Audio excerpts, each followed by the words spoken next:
Hello everyone, வணக்கம் மக்களே. Welcome to Nuskhat recipes. இன்றைக்கி நம்ம சேனலில் சில்லி பன்னீரை எப்படி சவுத் இந்தியன் ஸ்டைலில் சிம்பிளாக ஈஸியாக நம்ம வீட்டில் இருக்க பொருளை வச்சே பண்ண போகிறோங்கிறத பார்க்க போகிறோம். பேசிக்கலி சில்லி பன்னீர்னாலே நார்த் இந்தியன் டிஷ் தான் நம்ம சொல்லுவோம். ரெஸ்டாரண்ட்டில் tomato ketchup, soya sauce, Ajinomoto இந்த மாதிரி ஆட் பண்ணி பண்ணுவாங்க. இந்த வீடியோவில் நம்ம ஊர் ஸ்டைலில் இந்த சாஸ் எதுவும் ஆட் பண்ணாமல் நம்ம வீட்டில் இருக்க பொருளை வச்சே எப்படி பண்ண போகிறோங்கிறத பார்க்க போகிறோம். இந்தியன் சில்லி பன்னீர் ரெசிபியை பார்க்குறதுக்கு முன்னாடி நம்ம நஸ்கத் ரெசிபியை இது வரைக்கும் சப்ஸ்கிரைப் பண்ணாதவங்க கீழே இருக்க சப்ஸ்கிரைப் பட்டனை கிளிக் பண்ணிக்கோங்க. அப்படியே பக்கத்தில் இருக்க நோட்டிஃபிகேஷன் பட்டனில் ஆளுங்கிற ஆப்ஷனை செலக்ட் பண்ணிக்கோங்க. அப்போ தான் நாங்கள் போஸ்ட் பண்ணுற வீடியோஸ் எல்லாம் உங்களுக்கு நோட்டிஃபிகேஷனாக உடனுக்குடனே வந்து சேரும். Step 1, chilli paneer masala preparation. 1 table spoon தனியா, 1 டேபிள் ஸ்பூன் ஜீரகம், 1 டேபிள் ஸ்பூன் மிளகு, அதுக்கப்புறம் 4 காஞ்ச மிளகாய். இல்லை வாசனை வர பொன்னிறமாக மீடியம் ஃப்ளேமில் வச்சு வறுத்தரலாம். இது நல்லா ஆறுனதுக்கப்புறம் ஒரு மிக்சி ஜாரில் இதை ட்ரான்ஸ்ஃபர் பண்ணிவிட்டு, பூண்டு பெருசாக இருந்தால் 3 எடுத்துக்கோங்க. சின்னதாக இருக்கனால நான் 6 எடுத்திருக்கேன். 3 துண்டு இஞ்சி சின்னதாக நல்லா மிக்சியில் போட்டு கிரைண்ட் பண்ணி எடுத்துடலாம் ஒரு 2 மினிட்ஸு. சில்லி பன்னீருக்கு மசாலா ரெடி ஆயிடுச்சு இன்ஸ்டண்ட்டாக. Step 2, paneer fry.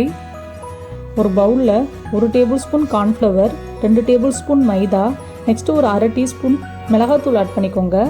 நெக்ஸ்ட்டு தேவையான அளவு உப்பு. நான் 1 பிஞ்ச் உப்பு ஆட் பண்ணியிருக்கேன். இதை நல்லா மிக்ஸ் பண்ணி விட்டுக்கலாம். இது கிராஜுவலாக கொஞ்சம் கொஞ்சமாக தண்ணி ஆட் பண்ணிவிட்டு நல்லா மிக்ஸ் பண்ணி விட்டுக்கலாம். இந்த கன்சிஸ்டன்சியில் மசாலா இருக்கிற மாதிரி பார்த்துக்கோங்க. பன்னீரை நான் இந்த மாதிரி கட் பண்ணியிருக்கேன். எனக்கு 12 பீஸ் வருது. இந்த மாதிரி க்யூப் ஷேப் கட் பண்ணிக்கோங்க. அதுதான் சில்லி பன்னீருக்கு ஆப்டாக இருக்கும். நெக்ஸ்ட்டு ஒரு கடாயில் 1 டீஸ்பூன் வெஜிடபிள் ஆயில் ஆட் பண்ணிக்கோங்க. நெக்ஸ்ட்டு 1 டீஸ்பூன் கீ ஆட் பண்ணிக்கோங்க. இந்த ஆயில் நல்லா காஞ்சதுக்கப்புறம் நம்ம பன்னீரை ஒன்றா நம்ம பண்ணி வச்சுருக்கோம் இல்லையா, அந்த மசாலா டிப் பண்ணி எடுத்துடலாம். ஆல்ரெடி பன்னீர் ரொம்ப சாஃப்டாக இருக்கனால நம்ம வெறும் தவா ஃப்ரை மட்டும் பண்ணால் போதும். நம்ம ஆயிலும் அதிகமாக யூஸ் பண்ண போகிறது கிடையாது. எல்லா பன்னீரையும் டிப் பண்ணி இந்த மாதிரி ஆட் பண்ணிக்கலாம். மீடியம் ஃப்ளேம்லேயே வச்சுக்கோங்க. 1 நிமிஷம் கழித்து இதை நம்ம பிரட்டி போட்டுடலாம்.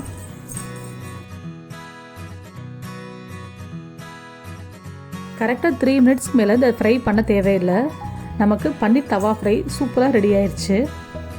நம்ம ஸ்டவ் ஆஃப் பண்ணிவிட்டு பன்னீர் எல்லாத்தையும் வேறு ஒரு பவுலுக்கு ட்ரான்ஸ்ஃபர் பண்ணி வச்சிடலாம். இப்போ பன்னீருக்கு ஒரு சூப்பராக ஒரு கோட்டிங் மாதிரி ஃபார்ம் ஆகிருக்கும். நம்ம லாஸ்ட் சில்லி பன்னீர் பண்ணுறப்ப அந்த கோட்டிங் தனியாக உதிர்ந்துடும் அந்த பன்னீர்லேருந்து. அது ஒரு டிஃப்ரெண்ட்டான சூப்பரான டேஸ்ட் கொடுக்கும். அதுக்காக தான் நம்ம இந்த ஸ்டெப் பண்ணதே. ஃபைனல் ஸ்டெப் 3, சில்லி பன்னீர் பண்ண போகிறோம். ஒரு பெரிய வெங்காயத்தை இந்த மாதிரி நான் சாப் பண்ணி எடுத்துக்கிறேன். நீங்கள் நைஃப் யூஸ் பண்ணி கூட இந்த மாதிரி பொடியாக சாப் பண்ணி எடுத்துக்கோங்க. நம்ம பன்னீர் தவா ஃப்ரை பண்ணோம் இல்லையா, அதே கடாயை தான் எடுத்துக்கிறோம். மீதம் ஆயில் இருக்குது. அதே ஆயில்லையே நம்ம சாப் பண்ணி வச்சிருந்த ஆனியனை ஆட் பண்ணியாச்சு. அதை நல்லா சாட் பண்ணி விட்டுக்கலாம். பொன்னிறம் வர 1 டேபிள் ஸ்பூன் பூண்டு சின்னதாக கட் பண்ணிவிட்டு ஆட் பண்ணிக்கிறோம். அதையும் நல்லா சாட் பண்ணி விட்டுக்கலாம்.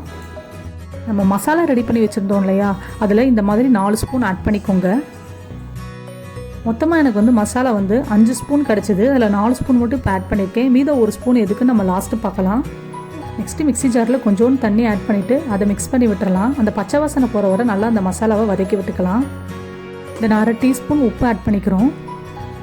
நல்லா மிக்ஸ் பண்ணி விட்டுறலாம் இந்த மாதிரி. இது கிராஜுவலாக கொஞ்சம் கொஞ்சமாக தண்ணி ஆட் பண்ணிக்க வேண்டியதான்.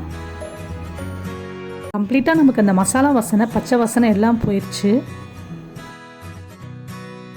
இன்னும் 2 டேபிள் ஸ்பூன் தண்ணி ஆட் பண்ணிவிட்டு தென் அகைன் அதை நல்லா மிக்ஸ் பண்ணி விட்டுறலாம். 1 டேபிள் ஸ்பூன் நாட்டு சக்கரை ஆட் பண்ணிக்கலாம். நெக்ஸ்ட்டு நாட்டு சக்கரை ஆட் பண்ணதும் அந்த கலரோட ட்ரான்ஸ்ஃபர்மேஷன் சூப்பராக நமக்கு தெரியுது. இப்போ பார்த்தீங்கன்னா நம்ம சோயா சாஸோ டொமேட்டோ கெச்சப்போ ரெண்டுமே ஆட் பண்ணவே இல்லை. பட் பார்த்தீங்கன்னா நம்மளுக்கு அந்த கலர்ஃபுல்னஸ் கிடச்சிருச்சு. நெக்ஸ்ட்டு 2 டேபிள் ஸ்பூன் புளி தண்ணி ஆட் பண்ணியிருக்கேன். நல்லா கட்டியான தண்ணியாக ஆட் பண்ணியிருக்கேன் அந்த டேங்கினஸ்க்காக. மசாலாவோட கன்சிஸ்டன்சி இந்த லெவலில் இருக்கணும். ரொம்ப தண்ணியாகவும் இருக்கக்கூடாது, ரொம்ப கட்டியாகவும் இருக்கக்கூடாது, செமி ஃபார்மில் இருக்கணும். நெக்ஸ்ட் இப்போ நம்ம கேப்சிகம் ஆட் பண்ணிடலாம். ஒரு கைப்பிடி அளவு கேப்சிகம், தென் ஒரு கைப்பிடி அளவு ஸ்ப்ரிங் ஆனியன் நான் ஆட் பண்ணியிருக்கேன். ஸ்ப்ரிங் ஆனியன் முழுக்க ஆப்ஷனல் தான். இதை நல்லா சாட் பண்ணி விட்டுக்கலாம். பாருங்கள், மசாலா சூப்பராக கொதிச்சு வருது. இந்த ஸ்டேஜில் நம்ம ஃப்ரை பண்ணி வச்சுருக்க பன்னீரை ஒன்று ஆட் பண்ணிக்கலாம். இப்போ பன்னீர் நம்ம ஆட் பண்ணியாச்சு. அந்த பன்னீரில் இருக்க அவுட்டர் லேயர் கோட்டிங்கை நான் தனியாக எடுத்துட்டேன். அதில் லைட்டாக பன்னீர் ஒட்டியிருக்கும். அதை லைட்டாக நான் இந்த மாதிரி குட்டியாக கட் பண்ணி லாஸ்ட் ஆட் பண்ணி விட்டுக்கிறேன். ஸ்டைலில் கிடைக்கிறதுக்காக நான் இந்த ப்ராசஸ் பண்ணியிருக்கேன். தென் அகைன் எப்பயும் போல் சாட் பண்ணி விட்டுக்கலாம். பன்னீரை ஆட் பண்ணதுக்கப்புறம் ஒரு 2 மினிட்ஸில் வந்து நம்ம ஸ்டவ்வை வந்து ஆஃப் பண்ணிடணும். இல்லைன்னா பன்னீர் வந்து ரொம்ப ஹார்டாயிரும். இந்த மாதிரி 2 லேயராக பார்ட்டிஷன் பண்ணிக்கலாம். அப்புறம் அந்த கேப்பில் வந்து 1 ஸ்பூன் கீ ஆட் பண்ணிவிட்டு 1/2 ஸ்பூன் வந்து நம்ம எடுத்து வச்சுருந்தோம் இல்லையா மசாலா, அதே கொஞ்சம் ஆட் பண்ணிக்கலாம். இதை மட்டும் நல்லா மிக்ஸ் பண்ணி விட்டுக்கலாம். நல்லா வாசனைக்காக நல்லா ரிச்னஸாக இருக்கும் இந்த மாதிரி நம்ம பண்ணுறதுனால.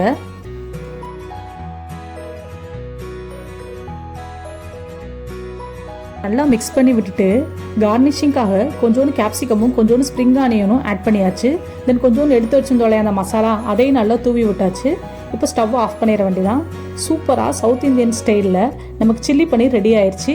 நீ நம்ம சுவையாக போய் சாப்பிட வேண்டியதான். அவ்வளோதான்.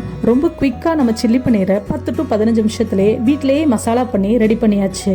நீங்கள் மறக்காமல் உங்கள் வீட்டில் ட்ரை பண்ணி பார்த்துட்டு எப்படி இருக்குங்கிறத கீழே இருக்க கமெண்ட் பாக்ஸில் எங்களுக்கு சொல்லுங்கள். அப்புறம் இந்த வீடியோ உங்களுக்கு பிடிச்சிருந்தா லைக் பண்ணுங்கள், ஷேர் பண்ணுங்கள். மறக்காமல் நம்ம நஸ்கதார ரெசிபிக்கு சப்ஸ்கிரைப் பண்ணுங்கள். அன்டில் தென் மக்களே, நல்லா சாப்பிடுங்க, நல்லதே சாப்பிடுங்க.